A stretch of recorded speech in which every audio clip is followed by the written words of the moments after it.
Well, hi everyone, and welcome back to my YouTube art tutorial channel.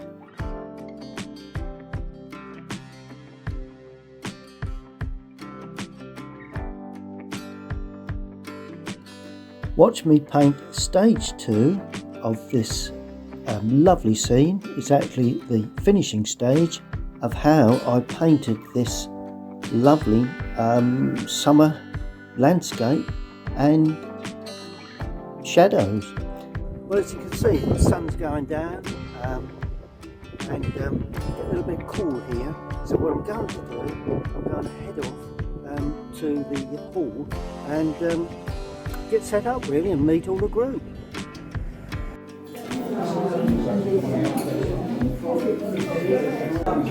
Well, as you can see, people are arriving. The subject really that I'm going to paint is a lovely summer bridleway really, trees overhanging, sun coming from the back. So I'm really looking forward to getting into this one and see what I can do. Well, this is the subject. I should be attempting to paint my version of this subject during the course of the evening. So I'm really looking forward to that. Brilliant. Okay, now into the second half. I'm going to do a similar thing to the right-hand tree. It's just not quite as intense. So I'm putting in a little bit more water and a little bit more yellow into the Windsor blue, just really to, so it's not as intense, because that will be the darker side with the trees, the light coming through.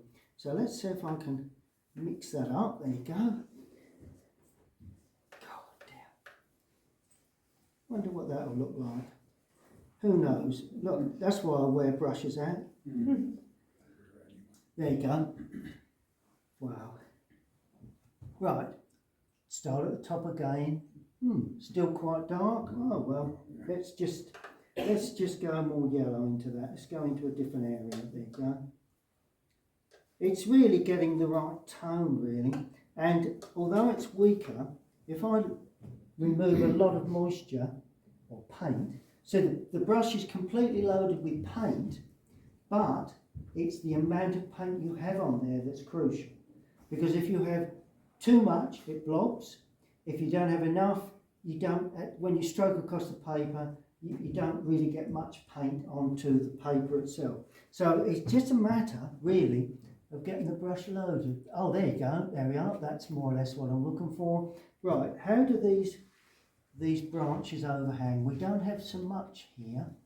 And what I do, oh, that would be dark there, because there's a bit of light on top. There you go. And there's just a bit of a blob there. So I'm going to have that spreading out. Oh, and I'm pulling them together at the top there, because that's more or less the way they are.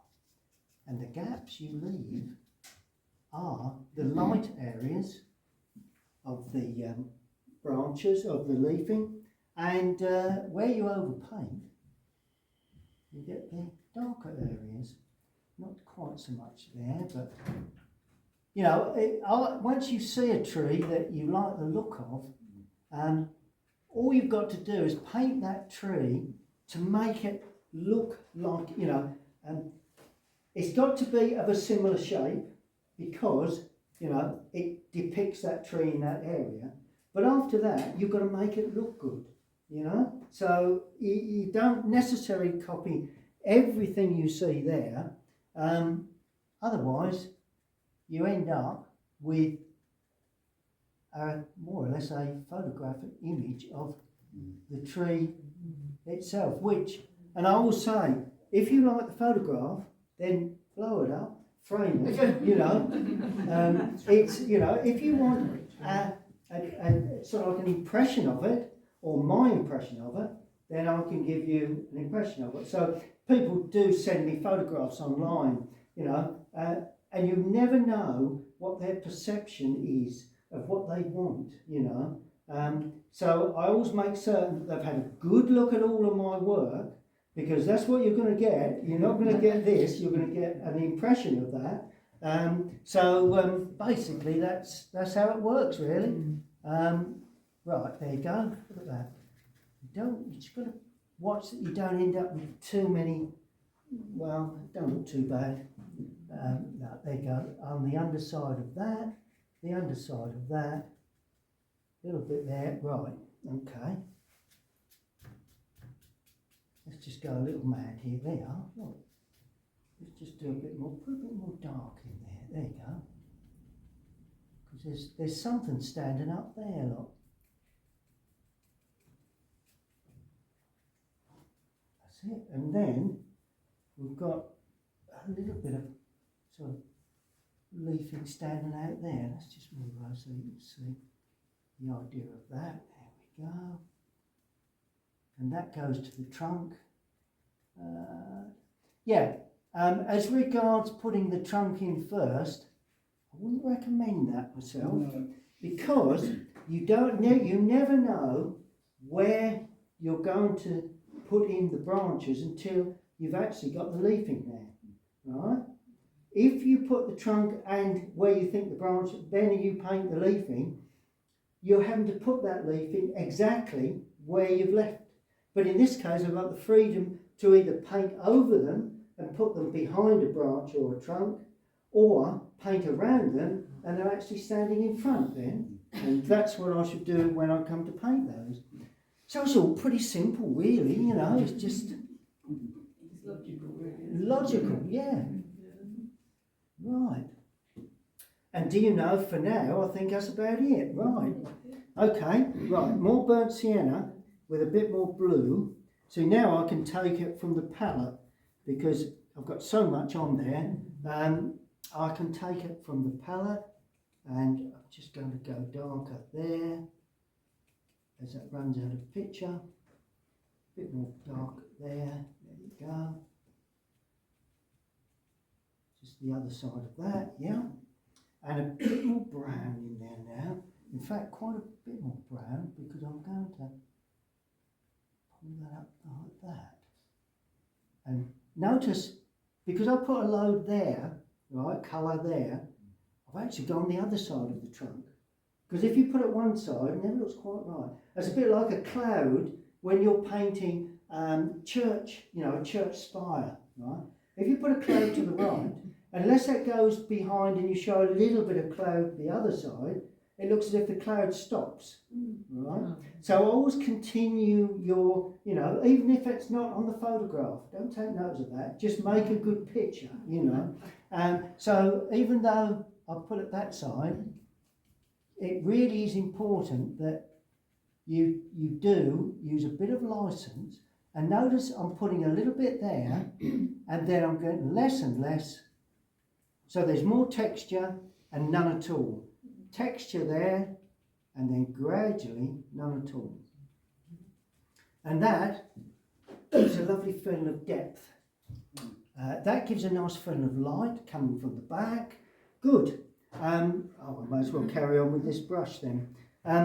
Right, the next area will be another brown colour with, there's another burnt sienna. Might as well stick with that. Let's use a bit of alizarin crimson. Let's use a bit of red in there. Right, okay. Now, how do we deal with the undergrowth? Well, I'm going to have something dark here, allowing that underpainting to shine through. Let's just add a little bit more water to that. And we can have some grasses if we wish, just impressions of grasses really. There we are in that area. And let's go really dark right in that bottom edge. I like to go quite dark there. Then I'm going a little bit, I tell you what about some little dark touches there? There we go. I always remember an artist said to me, you've got to have peaceful areas and you've got to have interesting areas. If you make it all interesting. If you stick loads of grasses all the way along, just too much of a good thing, you know. You've got to have a bunch of grasses, and then you've got to have soft colour that just relaxes the eye again, you know. And then you get another clump. So that's what I'm doing here. I've got a nice little clump there. So you've got one there, another little clump there, and where will we have another little clump? That's the thing, is where do you have them? That's the sort of the important part of the whole thing. But basically, there we go. Look at that, look. That's beginning to come along. Crikey, I've surprised myself there. Another little clump there. Two little touches there. Fiddly bits. Let's put some fiddly bits in. There you go. A little bit of dark there. Next to that red, there you are. A little bit of sparkle. A bit of sparkle there. And that can also more or less run across the track. Just spread that across and lose that onto the track. Right, now I'm going to do the other side. A bit more brown this time, just to bring the changes. But basically, it's going to be a similar sort of thing, but I'm painting back in just to create a little bit of different feel to that, a hazy feel. There we are, look at that. Look at that, look. That's all you got to do, look. That's a bit of a Bob Ross, isn't it? It is a little bit of a Bob Ross, isn't it? Very much so. Yeah, we haven't got room for happy clouds, have we? You happy little trees. Happy little trees, he likes his happy trees. He did do, yeah. Yeah, he's shame he didn't really make a lot of money in the end. Somebody duped him, I think, at some point, but there you go. It's probably too nice. He was in the army, wasn't he? He was a sergeant or something. Yeah, I think he was in the Marines. Yeah, that's it, yeah. He lived in Alaska, didn't Yeah, you know, and I would have thought he'd have been a bit more sharper when it comes to the money side of he? things. His son's doing the same thing as him. Oh yeah, his son's making more money than he ever did. There you go, just another little touch there. And what else do we want? Oh, I know. Yeah. A little bit there, look. What's that doing? I don't know. Oh well, just rub it out. There we go. If in doubt, rub it out, you know. Little touches there. And now this is where you've got to be a bit careful. Because as you go away into the distance, you've got to be careful that you don't put too much in. See where that bold in the foreground, smaller as you go away, gives that feeling of depth. Oh, got loads of time, look at that. There you go. Just a little bit there, because I don't want it wants to come up a little bit here and there. That's all right, I think. That will sit on there. There we go. Right, and then in the foreground here, and you'll see the reason for a dark area here, because that will justify my foreground shadow. It will come in later on. And just lift up some little touches there. Go. And then, little touches there. And that sort of does it, I think. You know. Trouble with when you're you know, if you're outside, you can't do it anymore because it's getting dark, or you've been there too long, or Linda's got the dinner on, or something like that, you know, and you're having to sort of really push on. But of course, when you're demonstrating, you've got a bit of time, so you think, I'll put a bit in there, and in the end you think, oh, wish I hadn't, I've done it, overdone it now, you know. Before we get to overdoing that stage, let's look at the trees. Right, let's just clean that brush thoroughly, because that Windsor blue or Prussian blue or whatever you want to call it, that does get into the brushes. And the trouble is you end up using it next time when you don't really need it, you know. Right, what have we got now? Okay, I'll use this mop again. That's as good as any. Let's do the tree here, right? And I'll show you what I mean by leaving gaps to suit the leafing that you've got on. I'm going to use, I haven't used that burnt umber lately, so I really should have damped that up earlier. Oh, there you go, that's loosened up. That's a good thing about these professional quality. Look, it loosens up. You haven't got to keep rubbing at it. So I'm using burnt umber now with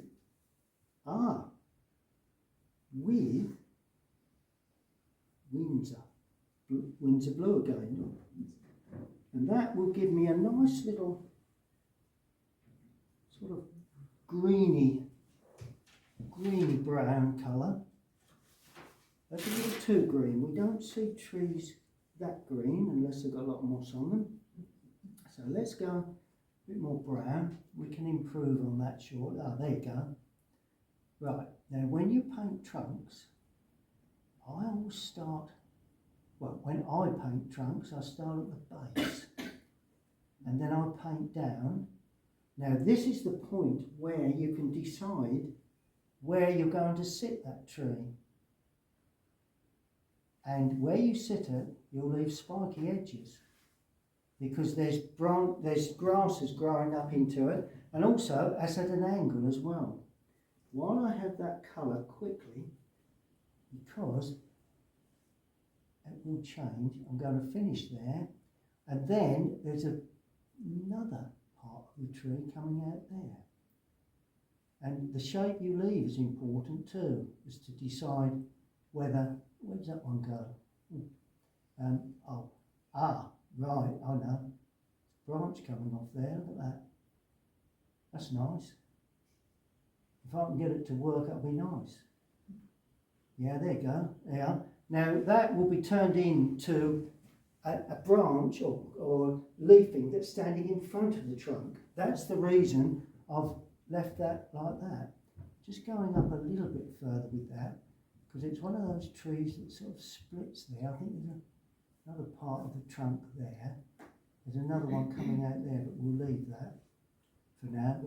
Yes, let's just put that right up to there and finish it there, because just something I want to do down below before.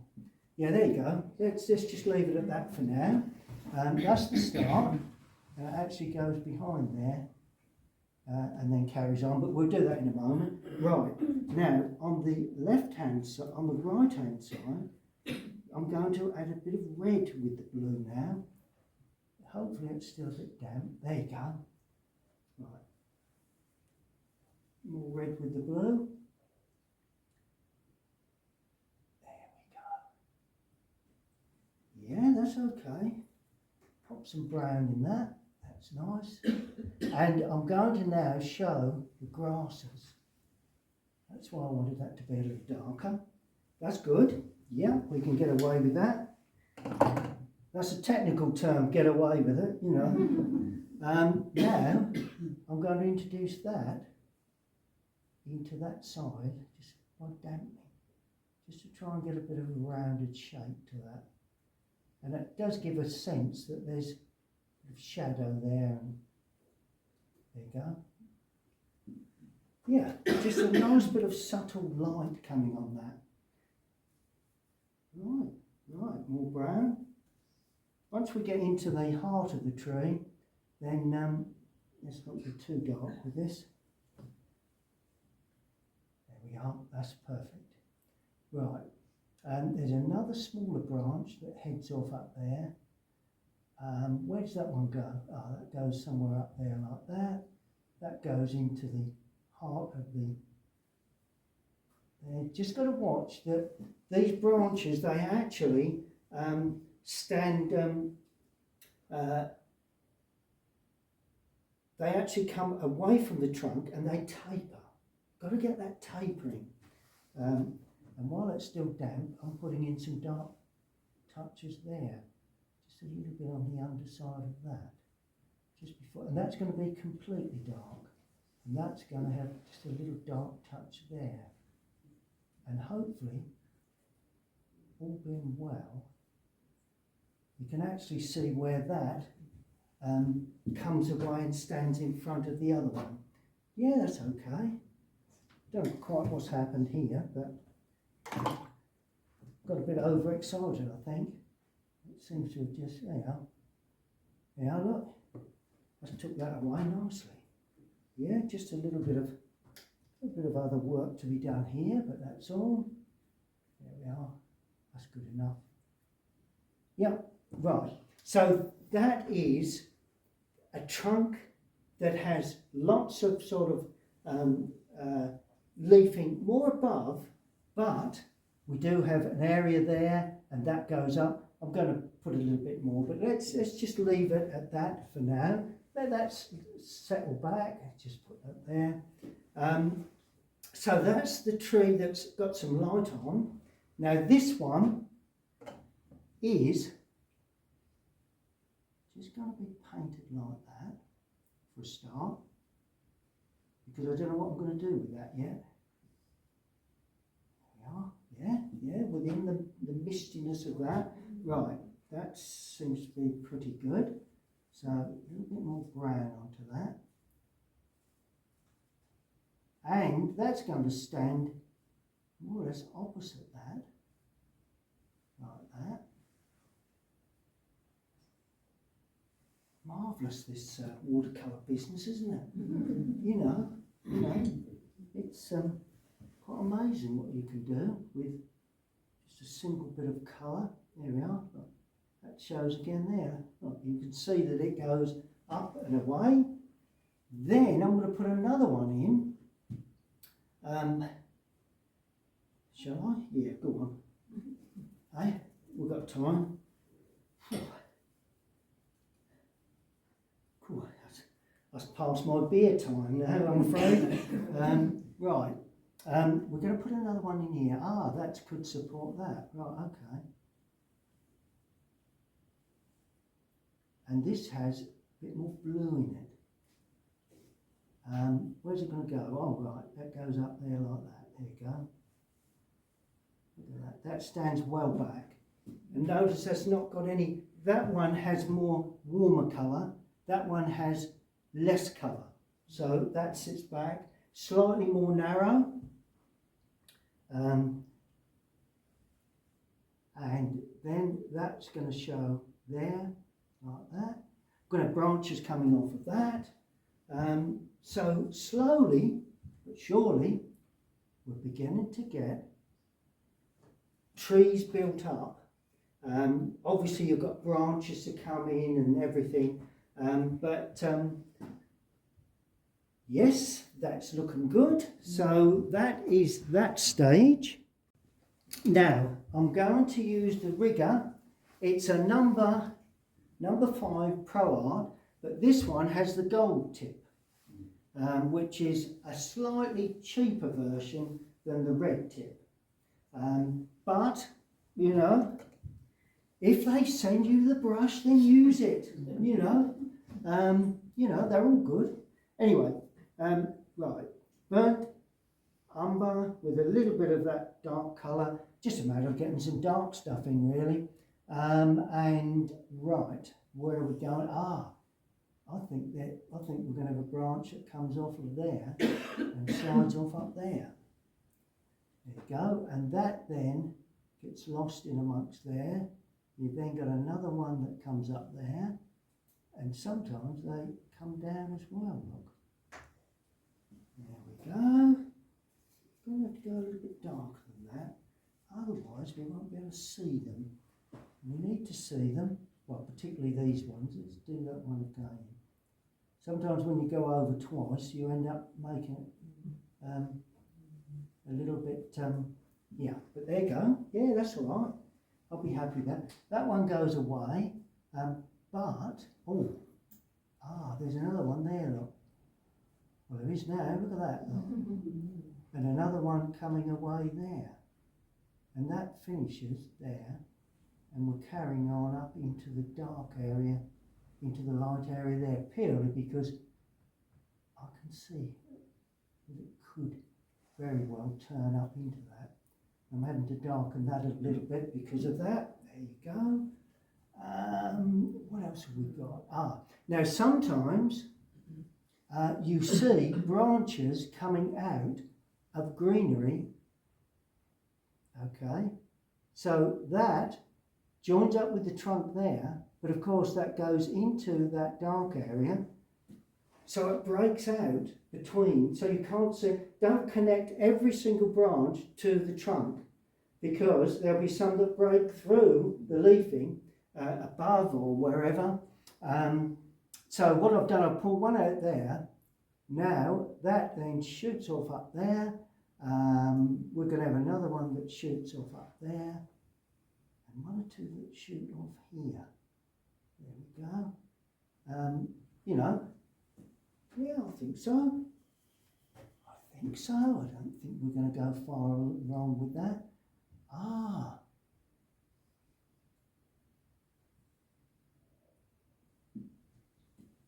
Yeah, yeah. Don't mind that so much. It's a bit of luck, wasn't it? Mhm. Just to show a few more branches, and of course that could very well run away there like that. You know, don't put every single branch in. Only put ones that make the tree look right and what you feel would work for the tree itself. Just want to sort of connect that. There you go. I just felt that sort of died a bit there. So there's no bad idea. I'll put some little tree work in that. Good, so that's that. Now I'm going to do the same here, really. Not going to put too much onto that, but this one, just see if we can pick up a bit of that sort of darker green. These don't want to be too big, but of course they're supporting the branches that, oh, there's one there, look, supports that, and then that goes up to there, and then we have another one there, another one like that, and all of a sudden you begin to see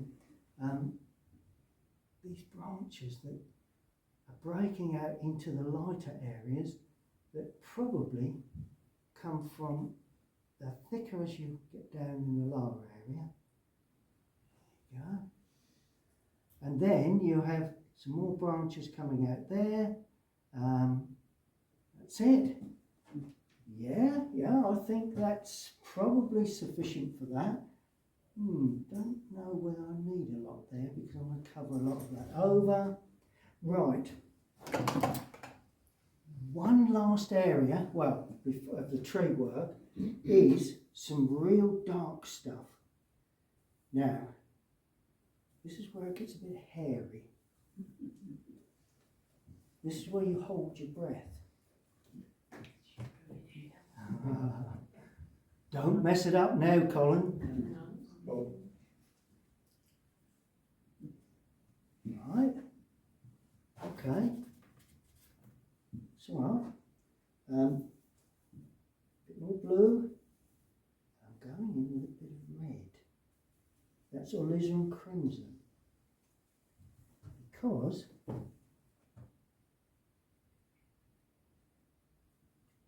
I want that third dimension of dark colour.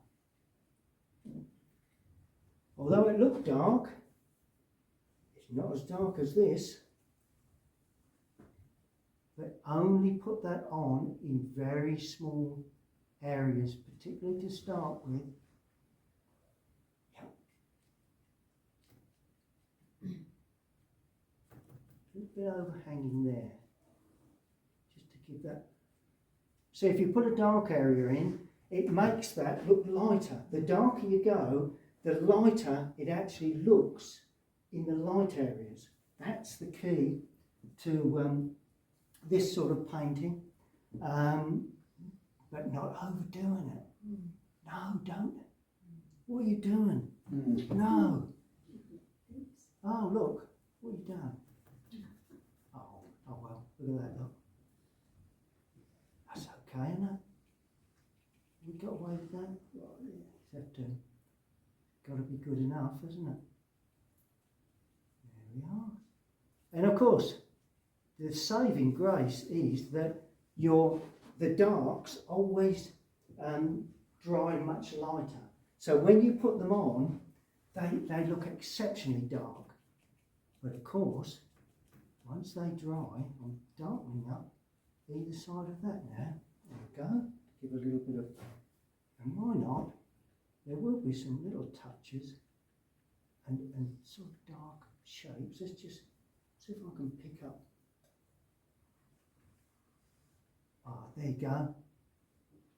Look at that, look. That's what I want. Just those real dark touches on that outer edge, just where the dark branches are really overhanging. Right, minimal amount of water, plenty of paint. I just think that needs to be a little darker there, just for no reason than to show that. A little bit darker there too.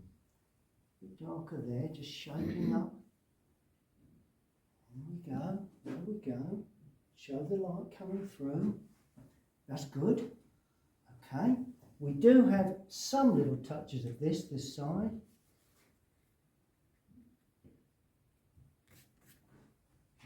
Yeah. I think we can be moderately happy with that. A bit of yellow in this now. Don't want it too dark. Start off here and see what we've got. Get rid of that. There we go. That's all right. Right. Now I can put that, turn that a bit more into a branch. There we go. Look. So we've got a branch with light on the top, and the underside you can see the darker leafing. That worked. Yeah, look. There's no need to worry. No. Oh, right. Okay, we'll bring that into there then.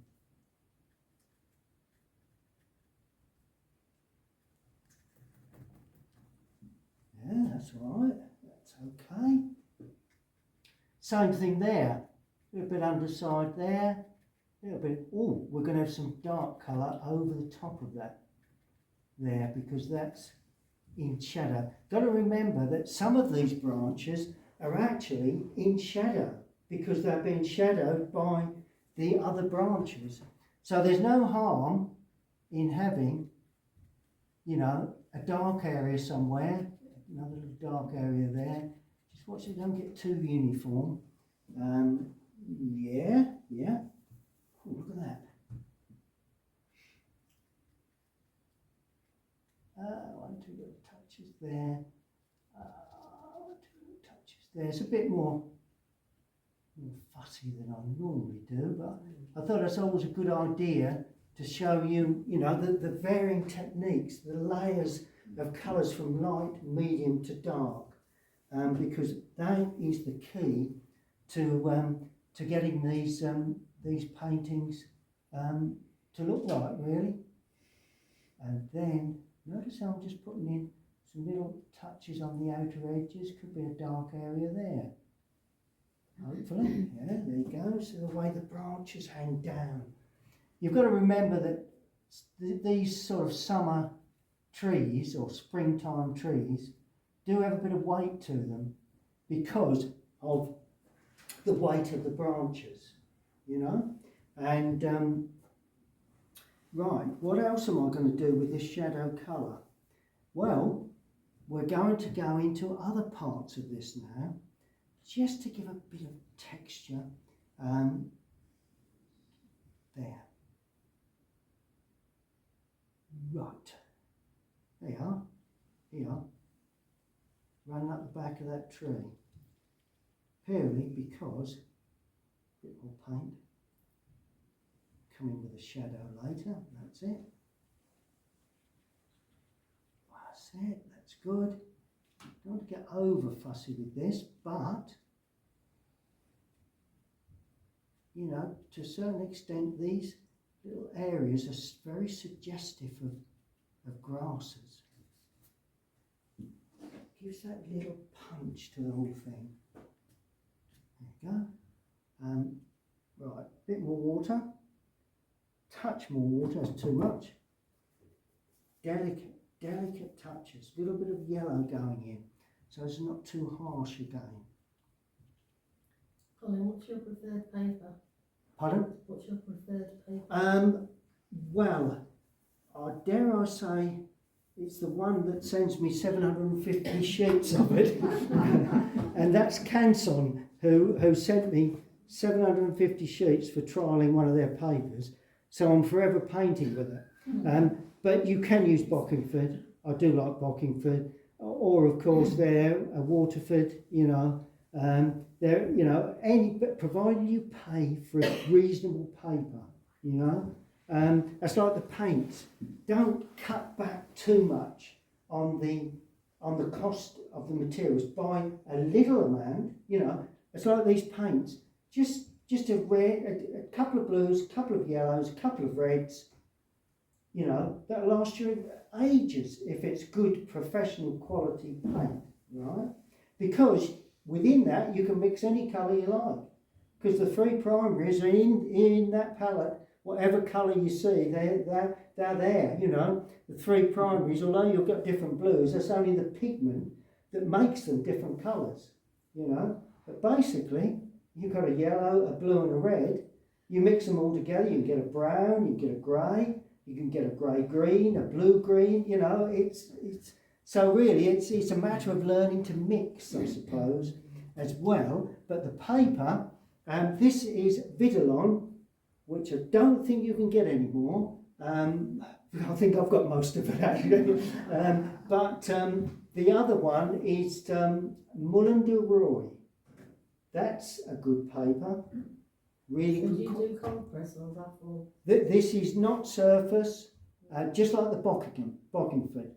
So it's that's why it lifts off. A lot of artists won't use it because it lifts off. But I find, provided it dries and you're quick with your washes, you're not lifting off the colour because you're not hanging around long enough, to lift the colour off. And also it gives you the opportunity to lift off colour if you want to. Whereas if you're on a rag paper, very nice, but it's very staining, and it's a job, if you sort of make a mistake, to actually lift it away. That's why most people start with Bockingford, not that expensive, but quite adequate for what you need, really. I think so. I think Bockingford is as good as any, and I'd buy it. I think you buy it in pads, but I think I'd buy it cut in the sheets from a sheet. You can buy 11 by 15, 15 by 22. This is half an imperial, so that's a full sheet. So I get full sheets, and I either have half a sheet or quarter of a sheet. Quarter of a sheet is a nice little size for if you're out painting.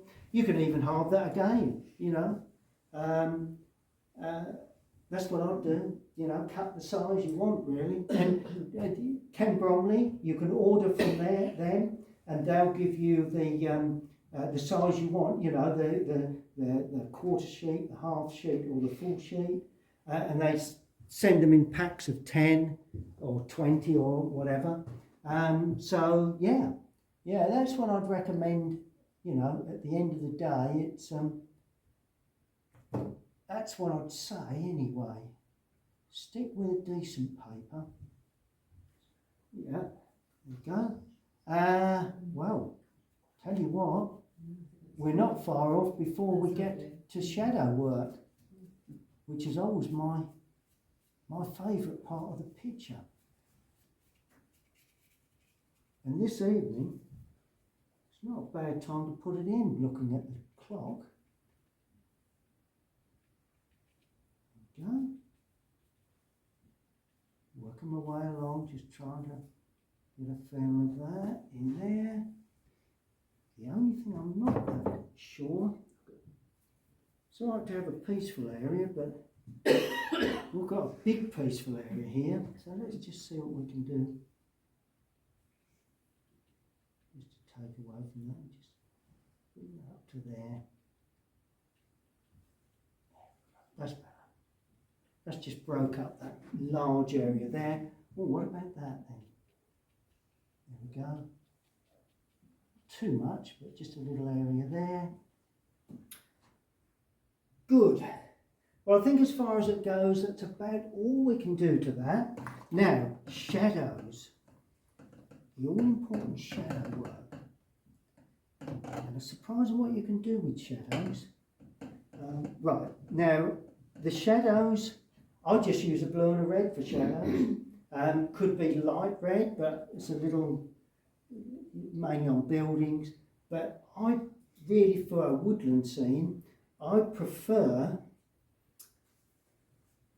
oh, I don't know what I prefer. Oh yes, yeah, I know what I prefer. The wings are blue, right, and alizarin crimson. Do I prefer that? I'll see what it comes up like, I can tell you. Well, I've used it before. Should work, shouldn't it? Now, when you go in with these shadows, just be careful, because once you've overpainted an area, you've lost it, right? And if you try and lift it off, you'll never get that fresh, clean wash of colour. So, I'm going to start off in the foreground. There you go, look at that. You know, lovely, isn't it? Yeah, yeah, that's looking good. Well, it's got to be good now, isn't it? Oh, over the top there, that's it. And that will come down into there. Do you reckon that meets that tree? May do. Don't want too much light in that foreground. There we go, and that goes up the bank. Make certain that it goes across and up. Right, mix some more. Now I'm happy with that colour. There you go. Really is the shadows that give the whole picture life, really. And if you can be brave enough to as the technical term, bang it in, you can surprise them what sort of effects you can get. I'm actually going to use that coming from that trunk and just have a little bit of light on. That's it. There we go. That justifies that. There we go. A little bit of dappled light running across there. That's more or less coming through the branches of the tree there. There we go. Yeah, I think so. I'll just blend it a little with the finger. There you go, look at that. Just gonna, I like that. See where that bit of red shines through? I like that. Tell you what, I'm going to put some little grasses up into that area. See the way you can lift up and put in some little grasses into that light area to create shadow clumps. So you can still use this shadow for other little areas too, just to highlight them, just lift them up and pull them about. Yeah, okay, that's good. And oh, that could very well be hazed away, could be a little bit of dappled light coming across there and running down. Who knows where that's coming from? Who really cares? Right. Got to remember that bank will have shadow running across and out there. There we go, so we can see where that bank goes round the corner. Good job I remembered that one. There we go, and just put that there. Little touches there. That's it. Looks good. Nothing too much to worry about there. 1 or 2 little touches there. Where else are we going to have this? What am I putting it in for no reason at all? Ah, that's why. Look, it's created a little bit of additional shadow that complements the shadow. See the way that complements that shadow? There, and a little bit there. Just to really show up that real dark. Yeah, there we go. Once that dries, that'll be a treat. And then just a little bit there, just dragging out. That's nice. Perhaps a little bit there. A little bit there.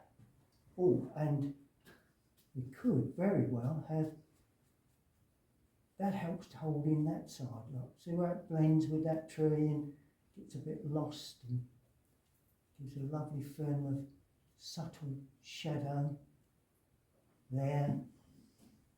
Yeah. You can have real fun with this. You know, you just keep going until you completely mess it up, you know. Yeah. That's good. Yeah. That's a good job we'll run out of time, isn't it? Otherwise things are going to go pear-shaped here. Right. Well, hang on. Hang on. You may have, quite often, whoops, wrong colour, there you go, a little bit of soft shadow running under there, just to give that sense of dappled shadow. See the way that shadow creeps across from that there? Another little shadow there. And of course, because we've lost that there, we can put shadow down the back there to sharpen that up. Look at that look. That's easy, isn't it? Yeah, I'm happy with that. Right. And of course, there is the last thing you need to do, because mounting a picture always makes that final, gives that real punch to a picture. So whatever you paint, always mount or 4 pieces of card, just to balance it and see where it goes. So I'm going to take the surround away. Yeah. Okay.